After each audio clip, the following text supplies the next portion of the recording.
Alright guys, what's up? Jimmy Chang here with Andrew, and today we're going to be reviewing the NAMI BURN-E 2 Max. We've already done an unboxing initial impressions video. In today's video we're going to tell you what we love about it, what we hate about it, and the biggest upgrade we did to the NAMI BURN-E 2 Max to make it the ultimate electric scooter. Alright Andrew, you've been ripping this thing all over town. Tell us what you love best about the NAMI BURN-E 2 Max. I love that they made wider handlebars. It increases the stability on the scooter. Logan 4-piston brakes are way stronger than the nut brakes that were on this. Color display is great, but it does have some downfalls, and we'll talk about that later. The high mounted light that's pretty bright. I do think combo lights are a little bit brighter on the Wolf series, but this is still pretty bright. The ability to control the motor output, whether you want more power on the front or the rear, that's pretty sweet that you can adjust them individually. The carbon fiber stem and the folding mechanism, it's awesome. This thing's rock solid. Adjustable suspension, you can't beat that on a scooter, and the ability to swap out suspension, that's a huge thing. So they improved the charging ports, and they made waterproof connectors for the motors, so you can easily swap out tires if you ever need to. One other big thing for me too is just the overall design. It's so unique looking. This is a tubular frame that's been welded. We're used to either a cast frame or a CNC metal frame. One other great thing that helps with the stability is the steering damper. Combine that with the wide handlebars, it makes it ultra stable at high speeds. All right, as you can tell, it's a windy day. We're gonna keep riding. At our next stop, we're gonna talk about the things that we don't like about the scooter.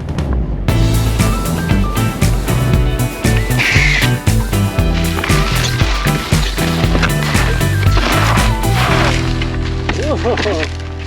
Let's talk about the things that we don't like about the NAMI BURN-E 2 Max. One big thing for me is the display gets washed out in direct sunlight. The other issue is the dead zone on these thumb throttles, but if you're like me and you're mashing down on the throttle all the time, you very rarely notice it.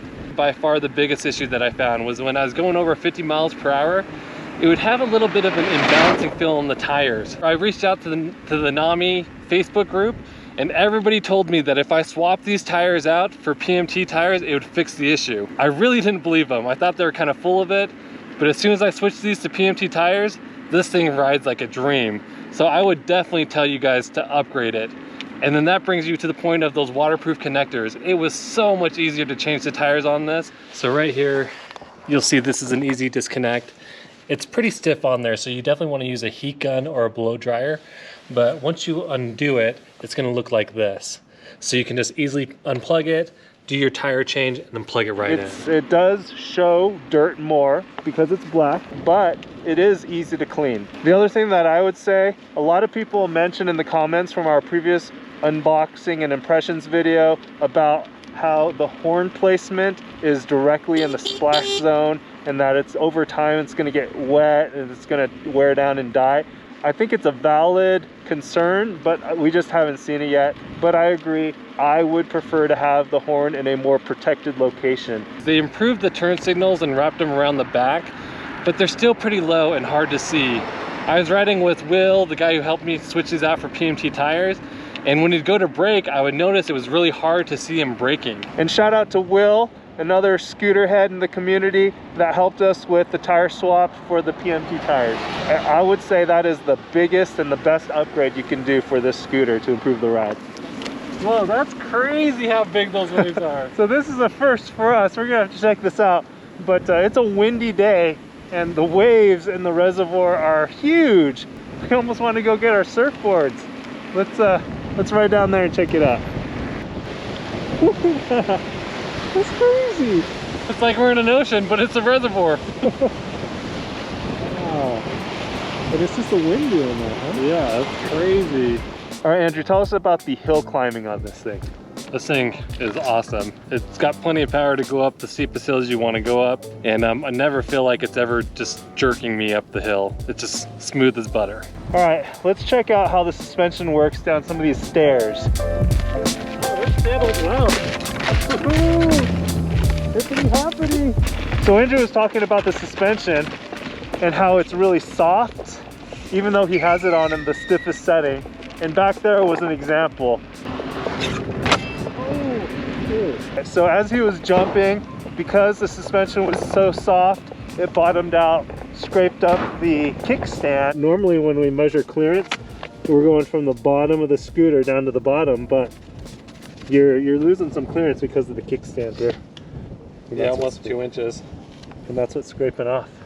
If you're a heavier rider, you're gonna probably want to get a higher rated suspension to replace these softer suspensions that you have here. Suspension is great for this type of stuff, but if you're gonna try to send it off of large jumps or just send it in the air, you definitely want to have a little bit of an upgraded suspension for heavier riders. Okay, so this is our speed testing spot, and Andrew's putting the draggy satellite unit onto the top of his helmet so that we can get the most accurate data. And I know it's a windy day, but we've got this clear road, and we're gonna go with the wind, which is a little bit of cheating, but it's gonna be going uphill. So maybe both those factors will kind of negate each other. Plus it's cold. I found that when we're in temperatures below 40 degrees, it impacts the speed pretty drastically. So I'm gonna do the speed test here, but I'm also gonna do a first person view speed test on a warmer day to see what the difference is. All right, since we've been preparing and getting everything ready, the wind has shifted, and now it's more of a crosswind, and so who knows? But we're gonna try to get some speed data for you guys. And I'll be the test dummy.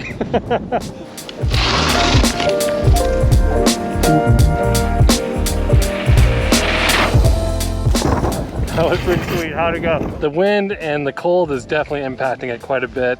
I was able to get it up to look like 49, 50 on the display, but I've easily got this to 60 before, so I can definitely see the wind and cold impacting it. Well, we're gonna have to wait till the weather warms up and less windy and give it a proper speed test. Yeah, but this is awesome. This will tell you what the speed is gonna be like in 35-degree weather and really windy conditions. So really impressive still though. We got up to 48 miles per hour. That was actually uphill. 0 to 10 miles per hour in 1.54 seconds. 0 to 20 miles per hour in 2.74 seconds. 0 to 30 in 4.12. 0 to 40 miles per hour in 7.05 seconds. So it's relatively fast, even on a cold and windy day.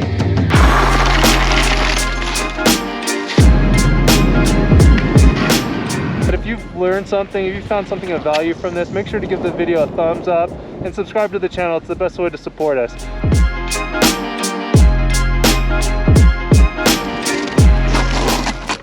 Woo! Almost launched me off of it, it's so strong. So you gotta definitely be careful because these things grip pretty hard.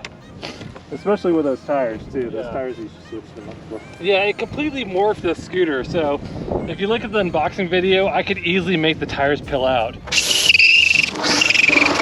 That's because the nylon tires are hard and they're stiff. Where these PMTs are soft and sticky, they just don't pill out as easily. These tires are gripping much better, both on acceleration and on braking. So as we said before, the best upgrade that you can do for this scooter is to switch them up, switch out those tires for something like these street PMT tires.